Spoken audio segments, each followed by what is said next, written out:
All right, welcome back eSIM Studios. Now, if you have a Samsung device and you have the dreaded moisture detected and your device will not charge, subscribers and viewers of my channel know that maybe about 3 or 4 days ago, I had that dreaded message on my S23 Ultra, and what do you know?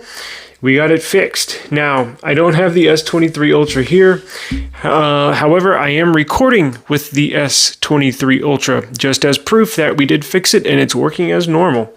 Now, here's everything you're going to need, minus a spray bottle. I do have a spray bottle. I'm looking at it and I just forgot to put it on the table. Now, one of the issues with the moisture detection is, now, my S23 Ultra, it had not touched water in a very long time, months. So when I plugged it in one day and it said moisture detected, I had no idea what's going on.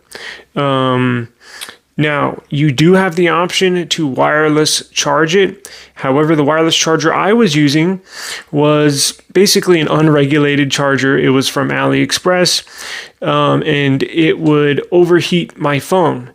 So I was basically screwed.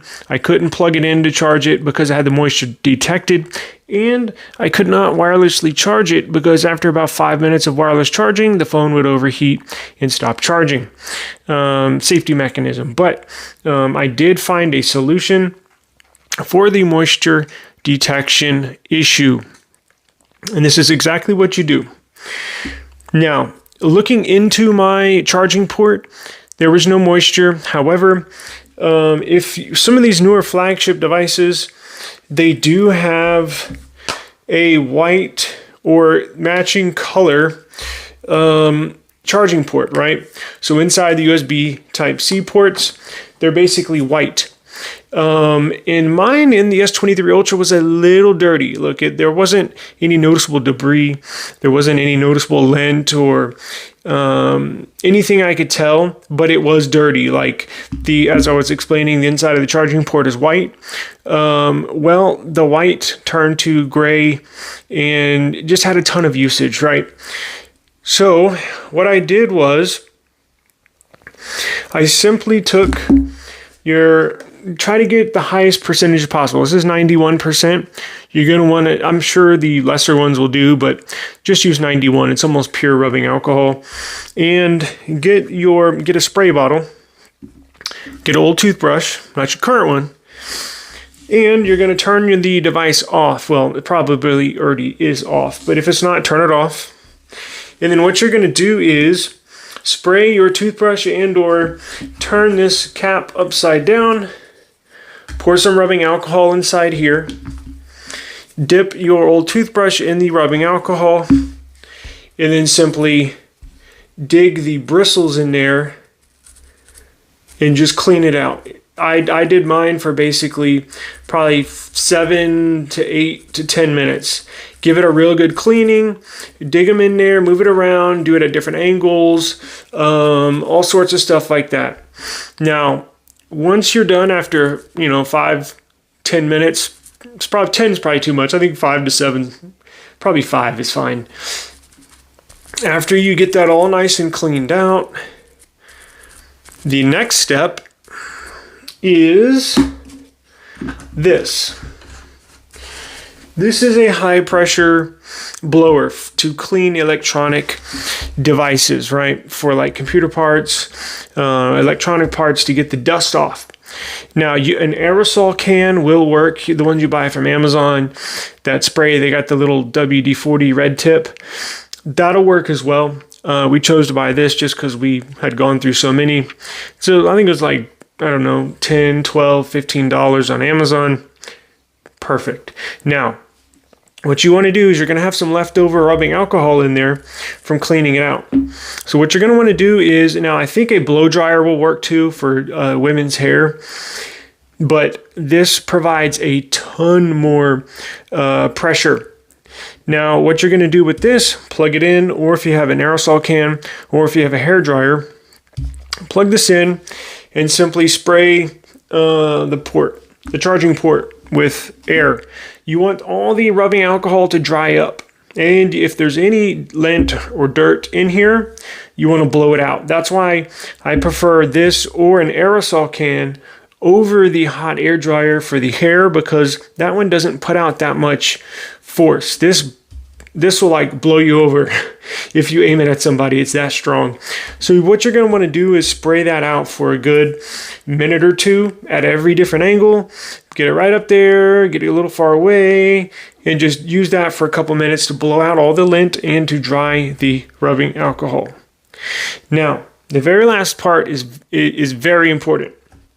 Very last part, very important. What you're going to want to do is, now after that's completed, don't plug it into a fast charger. That's the mistake I made, is I have fast chargers all around the house, right? All over the place. But here's the key.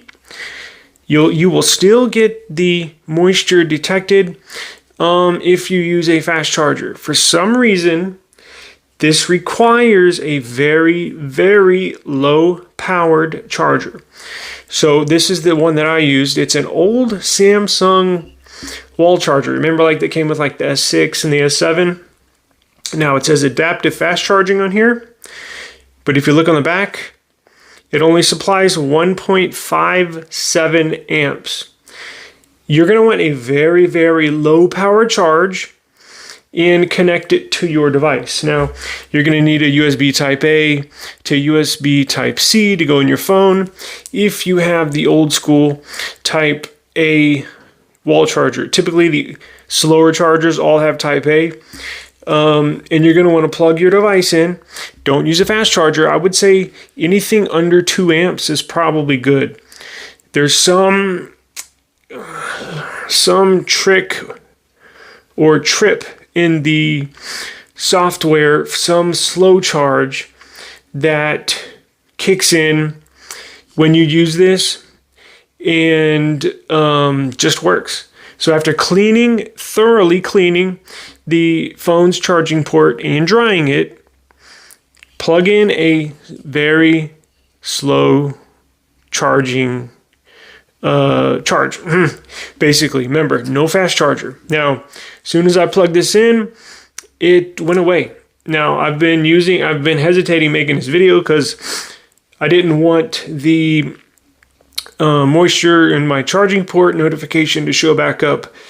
But I've been using my device as normal for the last few days and everything's fine. Now, after you use this, I would charge it up to 100% with the slow charger. Just plug it in, let it sit. It's going to take a couple hours, but once you get to 100%, restart your phone and you're good to go. Now, after you charge it to 100% and restart it with this slow charger, you can use a standard fast charger as normal. I've been using my device that I'm recording on with a super fast charger as normal, and like I said, back to normal. So this trick gets rid of it as well, the slow charger. After you charge it up, you can go back and use the device as normal with the standard fast charging wall charger. So that is the trick for the moisture detection notification in Samsung devices. Thank you.